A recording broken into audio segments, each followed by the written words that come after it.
Screen पर दिख रहे सन्यासी का नाम अभय सिंह है। इन्होंने आईआईटी बॉम्बे से इंजीनियरिंग किया है। पिछले कुछ दिनों से इनका वीडियो आप लोग लगातार सोशल मीडिया पर देख रहे होंगे। महाकुंभ से इनका वीडियो लगातार वायरल हो रहा है। सभी लोग इनकी सोशल मीडिया पर चर्चा कर रहे हैं। इस वीडियो में इनके बारे में बताएंगे, ये कहाँ के रहने वाले हैं, इन्होंने क्या पढ़ाई की है और एक कैसे सन्यासी बन गए और अभी ये क्या करते हैं। तो वीडियो में पूरा बने रहिए, आगे आपको इनके बारे में पूरा बताएंगे। क्या होगा अगर, क्या होगा अगर, क्या होगा अगर मन रोता है और मस्तिष्क में उमड़ते घुमड़ते इन सभी सवालों पर विचार करते करते सारी ऊर्जा खत्म हो जाती है।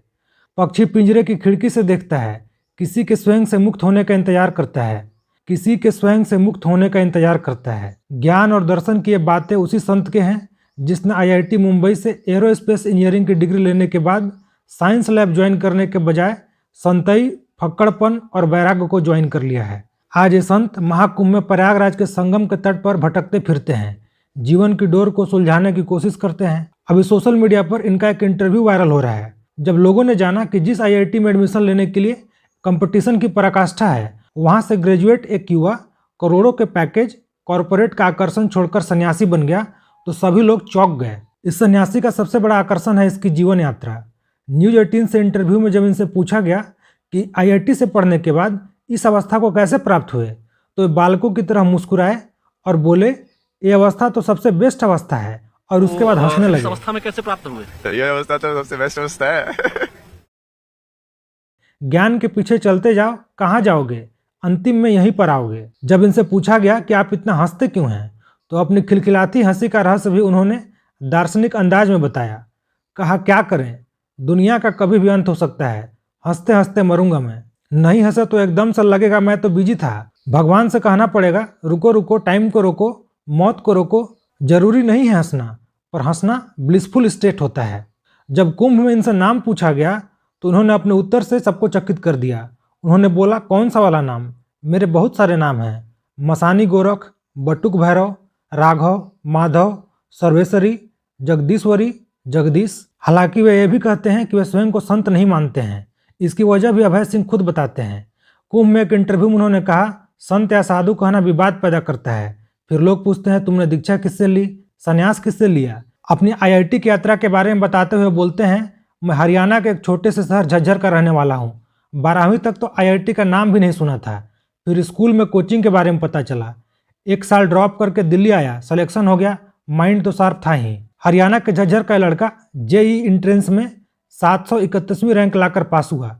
एरोस्पेस इंजीनियरिंग चुनने की वजह बताते हुए बोलते हैं, पैसा कोई वजह नहीं था, बड़ा कॉलेज होगा तो घर वाले भी दूर जाने देंगे। फिर मैंने देखा रैंक के हिसाब से एरोस्पेस इंजीनियरिंग सबसे सही होगी, मजेदार होगा। नौकरी के बारे में उस समय सोचा नहीं था। एरोस्पेस इंजीनियरिंग पढ़ने गए इस लड़के को दर्शन शास्त्र की बातों ने सबसे प्रभावित किया।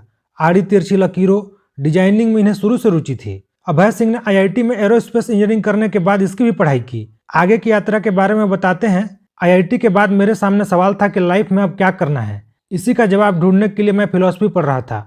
मैं सर से बोलता था, अब प्रैक्टिकल कुछ बताओ लाइफ में जिसे यूज कर सकें। इन्हीं सवालों का जवाब ढूंढते ढूंढते अभय सिंह को समझ में आया कि जो चीज़ तुम्हें पसंद है वो करो, उसी में जिंदगी समर्पित कर सकते हो। यही वजह रही कि बीटेक की डिग्री लेने के बाद मास्टर इन डिजाइन पढ़ा, बाद में कोचिंग में फिजिक्स पढ़ाया। ये 2012 से 14 की बात है। अभय सिंह ने अपने सपनों को पूरे करने के लिए आईआईटी की इंटर्नशिप के दौरान 2 महीने तक उत्तराखंड में फोटोग्राफी की। फिर फैशन जगत की प्रसिद्ध पत्रिका वोग और जीक्यू के लिए काम किया, फैशन फिल्मों में काम किया, एड फिल्म डायरेक्ट की। डिजाइनिंग के बाद जब नौकरी के क्षेत्र में आए तो पहली नौकरी 12 लाख की मिली थी। लेकिन इस युवा सन्यासी हर नौकरी से उबता रहा। आखिरकार वे धर्मशाला पहुंचे, यहाँ जिंदगी की बुनियादी जरूरतें सीखी। 2017 में वे गंभीर अवसाद में चले गए। दोस्तों की मदद से इससे बाहर आए, फिर कनाडा का रास्ता पकड़ा। इसके बाद उन्होंने बेहद मुश्किल परीक्षा IELTS पास की, लेकिन कनाडा में वे नहीं टिक सके।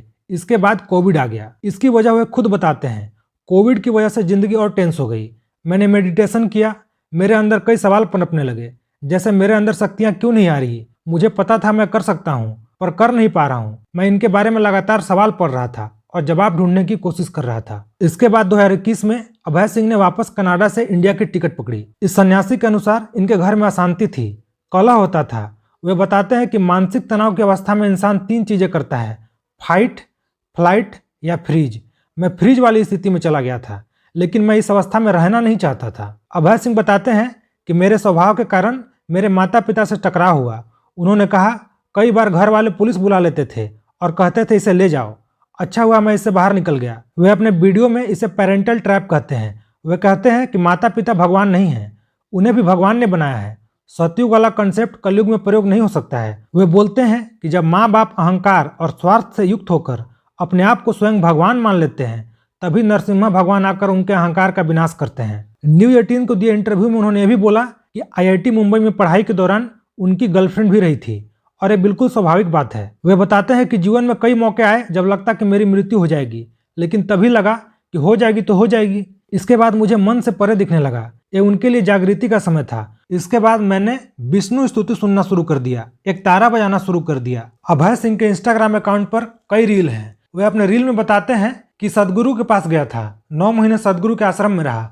वहां मेरा अहंकार कटता रहा। कहाँ IIT मुंबई और कनाडा का लड़का, कहाँ सदगुरु का आश्रम। अभय सिंह कहते हैं कि उन्होंने सारी धर्म की किताब पढ़ी, कुरान, हदीस, बौद्ध धर्म की किताब, चीन इजिप्ट का इतिहास, फिजिक्स, गणित, सांख्यिकी, वास्तुशास्त्र, ज्योतिषी, सब कुछ पढ़ डाला। मैं ठंडे पानी से नहाने का अभ्यास करता, हाथ सिकुड़ जाता, कांपने लगता। उन्होंने बताया कि मैंने मनाली से पदयात्रा शुरू की, खीर गंगा गया, पूरा छान डाला। सब महादेव डायरेक्ट कर रहे थे, वे सिखा भी रहे थे। मुझे फर्स्ट हैंड अनुभव मिला कि जिंदगी जीना क्या होता है। केदारनाथ देखा, धुनी लगाना, चिमटा रखना, सब सीखा। उत्तराखंड में 4 धामों की यात्रा की, सब पैदल, हर दिन 20 किलोमीटर। कान में कुछ वीडियो लगा लेता था ज्ञान की, फिर चलते जाओ, प्रकृति की दी चीजें खाते जाओ। अभय सिंह कहते हैं, कनाडा में जो नौकरी किया था वही कमाई काम आ रही है। वहाँ डॉलर में कमाया था, वही पैसा अभी तक चल रहा है। कभी कभी मैं महादेव को कहता था पैसे तो खत्म हो जाएंगे, तो ये बोलते अभी तो है ना, खर्च करो, तुम बस अपना कर्तव्य पर ध्यान दो।